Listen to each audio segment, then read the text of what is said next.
बिहार का भविष्य उजाड़ रही है, उसके खिलाफ सभी साथी को जंतर मंतर सुबह 10 बजे 29 जून को पहुंचना है। जंतर मंतर जाना है, तो झुग्गी को बचाना है, जंतर मंतर जाना है, तो झुग्गी को बचाना है।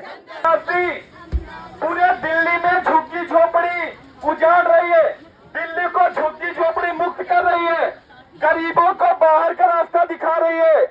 तो हम सभी साथी इकट्ठा होना है और भारतीय जनता पार्टी का जो घमंड है, जो अहंकार है, उसको तोड़ रहे हैं। जंतर मंतर पे सभी झुग्गी झोपड़ी वाले इकट्ठा होंगे और भारतीय जनता पार्टी के अहंकार को तोड़ने का कार्य करेंगे।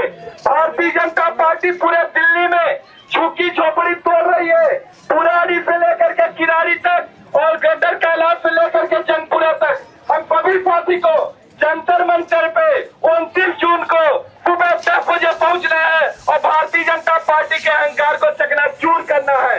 10 बजे जंतर मंतर पहुंच करके भारतीय जनता पार्टी के अहंकार को चकनाचूर करना है और इनको दिखा देना हमारे अंदर कितनी ताकत है। तो झुग्गी झोपड़ी एकता जिंदाबाद, जिंदाबाद जिंदाबाद, झुग्गी झोपड़ी एकता जिंदाबाद, जिंदाबाद जिंदाबाद, जंतर मंतर जाना है।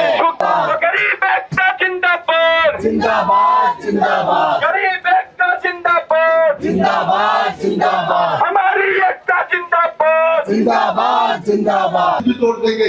उन्होंने कहा जी रेलवे पे खतरा है, रेलवे की छुट्टी हटाएंगे, लेकिन धीरे धीरे इन्होंने दिल्ली के अंदर लगभग 15,000 छुट्टियां तोड़ दी। और मैं आपको बताना चाहता हूँ, इनकी ये मुहिम यहाँ रुकने वाली नहीं है। ये किसी न किसी बहाने से दिल्ली की जो पूर्वांचल शक्ति है, ये पूरे दिल्ली से पूर्वांचल को भगाना चाहते हैं। जब अरविंद केजरीवाल जी ने आंदोलन शुरू किया तो ये लड़ाई राजनीति में जल्दी शुरू कर दो जल्दी। वो दिल्ली की जनता को जल्दी शुरू कर दो प्रोग्राम। ये लड़ाई न हिंदू मुसलमान की है, न किसी जात पात की है। ये जो लड़ाई है, ये अमीर और गरीब की लड़ाई है, वो हमारे लिए लड़ते रहे। आप अच्छी तरीके से जानते हैं, आपकी जानकारी को ताजा कर देता हूँ। जल्दी शुरू कराओ प्रोग्राम। टूट जाएगी, हम अपने प्लाट पे चले जाएंगे। तो लेकिन मैं आपको बता दूं, दिल्ली के अंदर लड़ने का वक्त नहीं है। ये क्या आंदोलन शुरू हो रहा है पूरी दिल्ली के अंदर। आज हमारे जो लीडर है वो जगह जगह जाकर को लोगों तक पहुंचा रहे हैं कि हमें किस तरीके से अर्जुन भाई का हाथ मजबूत करना है। तो मैं सबसे पहले चाहूंगा कि हमारे दिल्ली प्रदेश के अध्यक्ष हमारे बीच में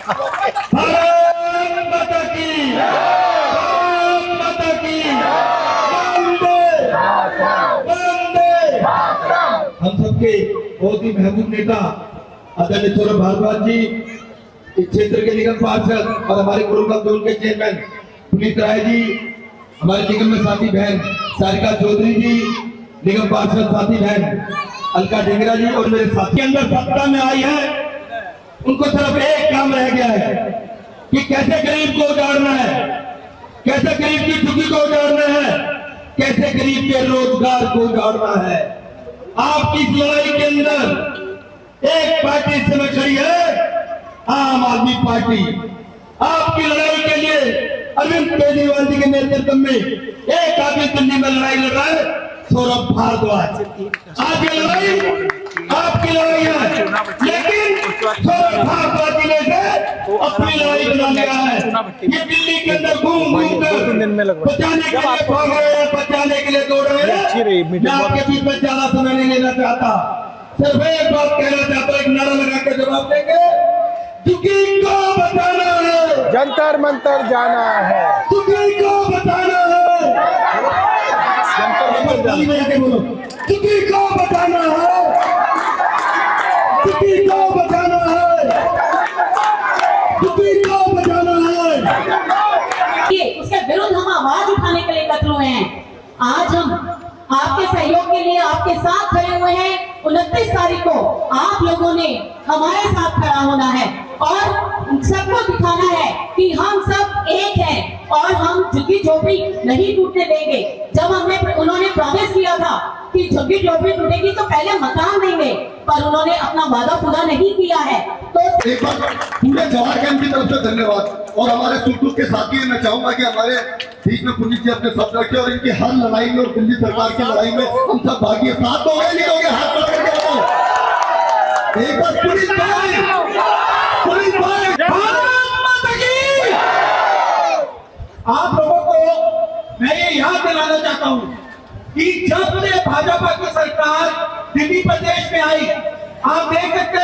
आते ही झुग्गी झोपड़ी के पीछे पड़ गई। अब पहले हमारी जो मुख्यमंत्री है उन्होंने ये कहा कि एक भी झुग्गी नहीं तोड़ी जाएगी। उनके बयान के तुरंत बाद कितनी हजारों झुग्गियां तोड़ी गई हैं, ये सबको पता है। और अब पूरी दिल्ली की बारी है। आप मंजे हुए हो। ये वक्त इकट्ठा होने का है। ये वक्त दिल्ली सरकार को, बीजेपी को ये दिखाने का है कि हम सब इकट्ठे हैं। और ये आप तभी दिखा सकते हैं जब 29 जून को हाथ उठाएगा पहले नेता।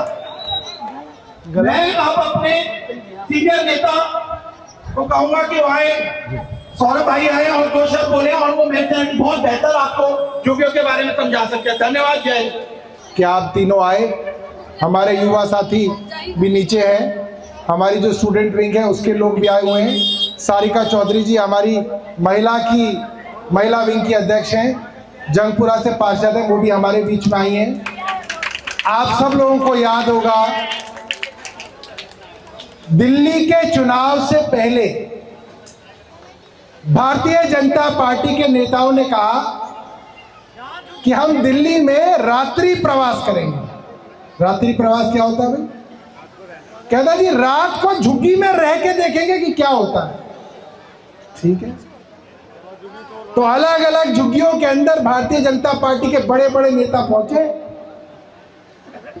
टीवी पे चलाया कि जी भारतीय जनता पार्टी का दिल बदल गया है, अब ये गरीबों के साथ आ गए, रात को झुग्गी में रह के देखेंगे। तो मनोज तिवारी रात को ढोलक बजा रहे हैं झुग्गी में, देखा था। वीरेंद्र सचदेवा कैरम बोर्ड खेल रहे हैं झुग्गी में। अपनी रजाई, अपना तकिया, अपना बिस्तर ले लेके झुग्गियों में पहुंचे बीजेपी वाले, अपना रजाई लेके, कहीं कोई बीमारी ना लग जाए इन्हें। अपनी प्लेट, अपनी कटोरी, अपनी सब्जी, अपनी रोटी लेके झुग्गियों में पहुंचे, अपनी प्लेट में अपने घर की रोटी खाई, फोटो खिंचवाई। देखो जी हम झुग्गी वालों के साथ भी खाना खा रहे हैं, देखी थी फोटो सबने। ये नौटंकी इसलिए हो गई ताकि दिल्ली के भोले भाले गरीब लोगों को बेवकूफ बना जाए, क्योंकि गरीब आदमी को माँ बाप ने सिखाया है, दादा दादी ने सिखाया कि बेटा बीजेपी कभी गरीब के साथ नहीं रही, सिखाया है, हमेशा सिखाया कि बीजेपी धन्ना सेठों की पार्टी है, गरीबों के साथ कभी बीजेपी ने भला नहीं किया। तो गरीब आदमी ये जानता है दिल्ली का, इसलिए बीजेपी पे भरोसा नहीं करता था। मगर इन्होंने ऐसी ऐसी नौटंकियां की, मगर गरीब के दिल में तब भी ये था नहीं ये झूठ बोल रहे हैं, ये कहीं ना कहीं हमें धोखा देंगे।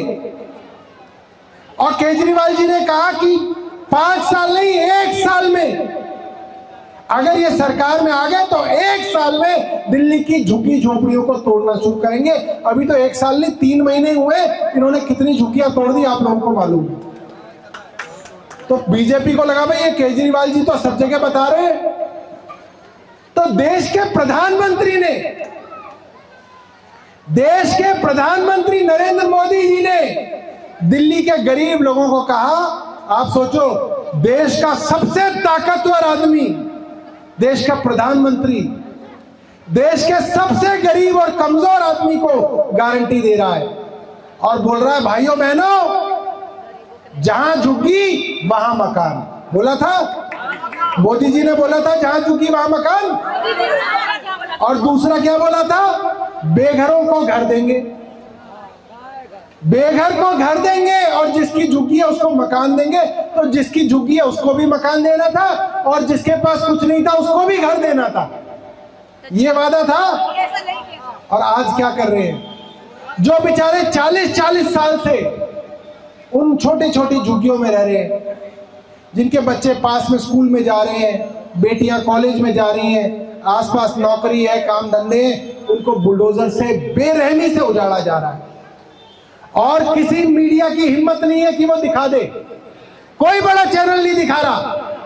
आप लोगों को लगता होगा कि ये बड़े बड़े चैनल कहां गए, कोई बड़ा टीवी चैनल नहीं दिखा रहा कि हजारों झुग्गियां तबाह कर दी। छोटे छोटे यूट्यूब चैनल दिखा रहे हैं, व्हाट्सएप पे वीडियो घूम रहे हैं, तो हमको पता चल रहा है ना बड़े अखबार छाप रहे हैं ना बड़ा कोई चैनल दिखा रहा है, क्योंकि ये सारे के सारे चैनल और अखबार भारतीय जनता पार्टी की जेब में। ये चाहते हैं कि गरीब को पता ही ना चले, इतनी झुग्गियां ढहा दो कि जब तक गरीब को पता चलेगा तब तक सब कुछ साफ हो जाएगा। जंगपुरा में मद्रासी कैंप 45 साल से लोग रह रहे थे, 45 साल से 800 झुग्गियां सारी की सारी ढा दी। और क्या कह के ढाते हैं ये भी समझ लो। सबसे पहले मद्रासी कैंप के अंदर दुकानों के ऊपर बुलडोजर चलाया और झुग्गी वालों को बोला, अरे तुमको कुछ नहीं कहेंगे, सिर्फ दुकानों को कर रहे हैं, तुम चिंता मत करो, सिर्फ दुकानों को कर रहे हैं। तो पहले दुकानें उड़ाई, फिर नाले के पास 2 लाइन दी, कह रहे बस ये 2 लाइन और उड़ा देते, 2 लाइन उड़ाई। बाकी झुग्गी वाले बोले कि कोई बात नहीं, दुकान वाले जा रहे हैं। अरे आगे की 2 लाइन वालों का दिक्कत है, कोई बात नहीं, हमारी तो बची हुई है। और फिर सुबह 5 बजे 3 दर्जन बुलडोजर आए, 3 दर्जन बुलडोजर, 500 पुलिस वाले। सारिका जी को मालूम है, सारिका जी के पड़ोस का वार्ड है, सारे के सारी 800 साढ़े 800 झुग्गियां ढहा के खत्म कर दी। 850 झुग्गियां पहले ढाते थे तो कहते थे ये तो रोहिंग्या है, ये तो बांग्लादेशी है, ऐसे कह के बेवकूफ बनाते थे। तो जो हमारे हिंदू भाई थे वो कहते अच्छा अच्छा मुसलमानों के ऊपर चल रहा है, और कहते थे जय श्री राम। और अब मद्रासी कैंप में एक एक आदमी दक्षिण भारत का हिंदू था, जाके पता कर लेना, एक एक आदमी हिंदू था। हिंदू मुसलमान की बात तो आपके बीच में फैलाई जाती है ताकि पब्लिक को बेवकूफ बनाया जाए। वजीरपुर के अंदर जितनी झुग्गियां ढाई 80% लोग हिंदू हैं। इक्का दुक्का मुसलमान तो हर जगह होता है, हर कॉलोनी में होता है, ऐसा वहां भी थोड़े बहुत है। तो ये मामला हिंदू मुसलमान का नहीं है, ये तो बेवकूफ बनाने के लिए हिंदू मुसलमान बांग्लादेशी रोहिंग्या वाली बात चलाते हैं। ये गरीबों को हर जगह से हटा रहे हैं। जब मद्रासी कैंप के अंदर झुग्गियां टूटी, वजीरपुर वालों ने बोला अरे हमें क्या, हमारी तो टिकी हुई है। फिर जब वजीरपुर में टुकड़ी तो बवाना वालों ने कहा अरे हमारी तो बची हुई है। फिर बवाना में भी टूटी, फिर गोकुलपुरी में टूटी, फिर एंड्रयूसगंज में टूटी, और अब जहां देखो वहां पे झुग्गियों के ऊपर बुलडोजर चल रहा है। अगर इसी तरह से बुलडोजर चलता रहा, दिल्ली में से सब गरीब लोगों को ये भगा के यूपी और बिहार पहुंचाएंगे। इनकी कोशिश है कि गरीब आदमी को यहां से भगाया जाए। और ये लोग ये नहीं सोच रहे कि इतनी बड़ी बड़ी कोठियों के अंदर रोटियां कौन बनाती हैं, हमारी झुग्गी में रहने वाली लेडीज बना रही हैं। बड़ी बड़ी कोठियों के अंदर बर्तन कौन मांज रहा है, उनके बच्चों को कौन पाल रहा है, ये झुग्गी में रहने वाली गरीब औरतें पाल रही हैं। उनके प्रेस पे कपड़ों पे प्रेस कौन कर रहे हैं, धोबी, झुग्गियों में रहते हैं। उनके ड्राइवर कहां से आते हैं, कोठियों में रहते हैं उनके ड्राइवर, इन्हीं झुग्गियों में उनके ड्राइवर रहते हैं। उन्हीं की फैक्ट्रियों में काम करने वाला आदमी झुग्गियों में रहता है। बड़े बड़े दुकानों के शोरूम के अंदर काम करने वाले लोग झुग्गी में रहते हैं। झुग्गियों के बिना दिल्ली नहीं चल सकती। अगर एक दिन सारे दिल्ली के झुग्गी वाले बोल देना काम पे नहीं जाएंगे, तो आधों के घर तो रोटी नहीं बनेगी। रोटी भी बनानी नहीं आती किसी को, पता है आपको? रोटी नहीं आती, ना पति को आती ना पत्नी को आती। और कोई बीजेपी वाला ये ना सोच ले कि रोटी बनाने वाली नहीं आएगी तो जोमेटो से मंगवा लेंगे। जोमेटो की गाड़ी चलाने वाले भी झुग्गी में ही रहते हैं, भूखे मर जाएंगे एक दिन के अंदर। स्विगी, जोमेटो, ब्लिंकिट, जितने बच्चे आज ये स्कूटर चलाते हैं और 5 मिनट में 8 मिनट में इनके घर में पिज्जा पहुंचाते हैं, वो भी ये गरीब के बच्चे हैं जो इन झुग्गियों के अंदर रहते हैं नहीं रहते। तो अगर गरीब आदमी एक दिन ठान लेगा तो पूरी की पूरी दिल्ली ठप हो जाएगी। ये गरीब आदमी को अपनी जो है ताकत समझनी पड़ेगी। ये वाली आंटी जी आ जाओ यहाँ पे, क्या नाम है आपका? आ जाओ, आपको नेता बना देते हैं। क्या नाम है आपका? कहाँ से हुआ? बिहार शरीफ की सरोदे देवी, सरोज देवी। ये मुझे कह रही थी कि एक लकड़ी तो तोड़ देते, गट्ठा नहीं टूटता। ये इन्होंने बहुत बड़ी बात बोली है। तो बीजेपी एक एक करके लकड़ी तोड़ रही है, क्योंकि उनको पता अगर एक हो गए तो गट्ठा नहीं टूटेगा। तो सबसे पहले तो हमको एक होना है। कोई ये नहीं सोचना ये बड़ी जाति का है, ये छोटी जाति का है, ये है, ये वो है। सबको एक होना है। हिंदू हो, मुसलमान हो, बंगाली हो, मद्रासी हो, बिहार से हो, यूपी से हो, राजस्थान से हो, हरियाणा से हो, सबको एक होना है। क्योंकि सबसे पहले हम सब लोग गरीब हैं, बात की बात है। और बुलडोजर जब चलता है तो ये नहीं देखता है कौन जात का है और कौन धर्म का है, सब पर बुलडोजर चलता है। तो सबको एक होना है और एक होके अपनी आवाज को उठाना है। अगर हम लोग एक हो गए तो बड़ी बड़ी सरकारों को पीछे हटना पड़ता है। बीजेपी क्या बड़ी चीज है, हटना पड़ता नहीं हटना पड़ता। किसानों के खिलाफ 3 कानून इन्होंने संसद में पास कर दिए थे, 3 काले कानून, और किसानों ने कहा कि हम इन कानूनों को नहीं मानेंगे और उसके खिलाफ उन्होंने धरना देना शुरू किया। दिल्ली में आ रहे थे, पुलिस ने उनको बॉर्डर पर रोक दिया। गर्मियां आई, किसान वहीं डटे रहे। बरसात आई, किसान वहीं पर डटे रहे। बिस्तर भीग गए, कपड़े भीग गए, खाना भीग गया, सब भीग गया, किसान बैठे रहे। मीडिया ने नहीं दिखाया किसानों को, मगर किसान डटे रहे। सर्दियां आई, जब आपको अपने घर में भी ठंड लगती है तब वो लोग बाहर हाईवे पे सोए, पूरी पूरी सर्दियां सोए। जनवरी में बारिश आई, सर्दियों में बारिश आई, सारे टेंट फिर भीग गए, मगर किसान हटे नहीं, किसान डटे रहे। और किसान ऐसे डटे कि अंत में भारतीय जनता पार्टी की सरकार को हार माननी पड़ी, 3 कानून वापस लेने पड़े। तो ऐसे ही हम लोगों को एक होना है। और सरकारें गरीब आदमी बनाता है, अमीर आदमी नहीं बनाता। गरीब आदमी सरकार बनाता है और गरीब आदमी सरकार गिराता है। अभी हमारे पास कोई चुनाव नहीं है, अब हमारे चुनाव 4.5 साल दूर हैं। बिहार में चुनाव है, वो वाले भाई साहब बता रहे हैं बिहार में चुनाव है, तो बिहार में भी भारतीय जनता पार्टी को बताना है कि अगर आप यहां से बिहार के भाइयों को निकालोगे तो बिहार के लोग भारतीय जनता पार्टी को बिहार से निकाल देंगे। ये बात हमें बतानी है बिहार में, फोन करके बताना है अपने गांव के अंदर कि अगर हमारे बिहार के भाइयों को ये बिहार से निकालेंगे तो भारतीय जनता पार्टी को बिहार में हम वोट नहीं देंगे। ये बात भी वहां तक जानी चाहिए। अभी यहाँ पे कोई चुनाव नहीं है, हम लोगों का चुनाव अभी 4.5 साल दूर है, मगर हम लोग आपके साथ आपकी लड़ाई लड़ने के लिए तैयार हैं।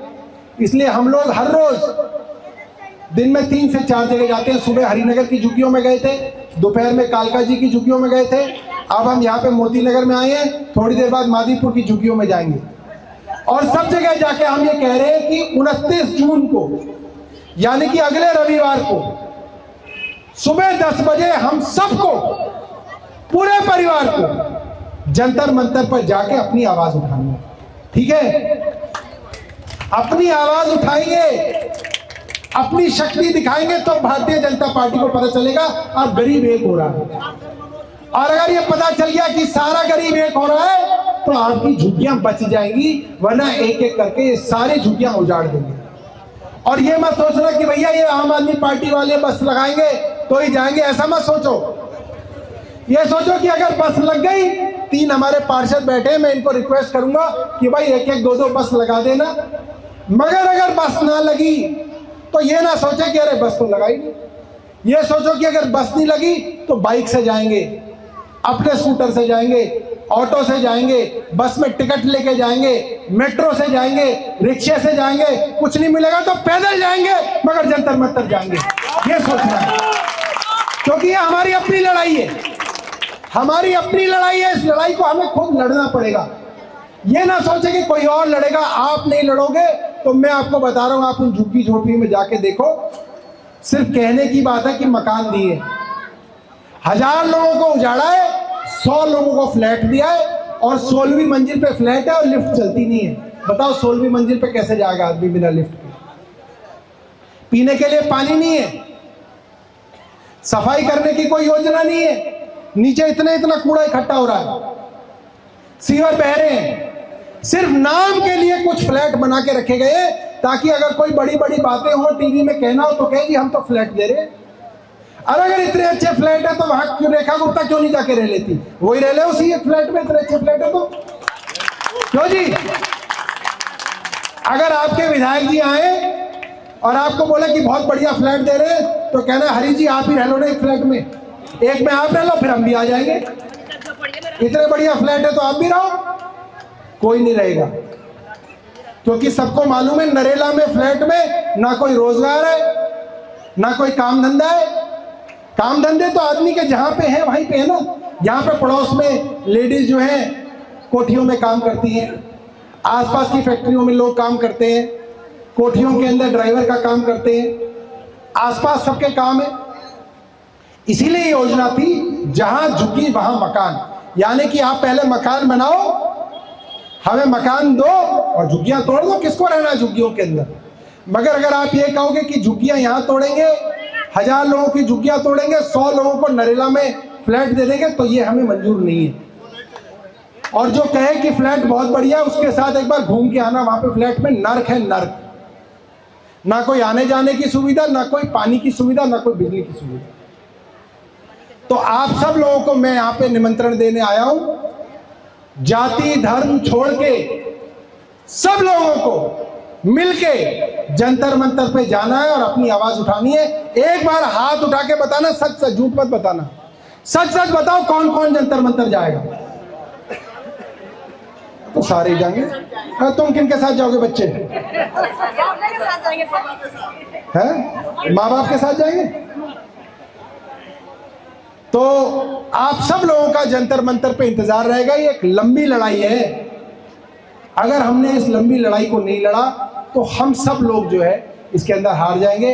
इसलिए दोबारा से आप लोगों को मैं निमंत्रण दे रहा हूं, 29 तारीख इतवार सुबह 10 बजे चलो जंतर मंतर। बहुत बहुत धन्यवाद।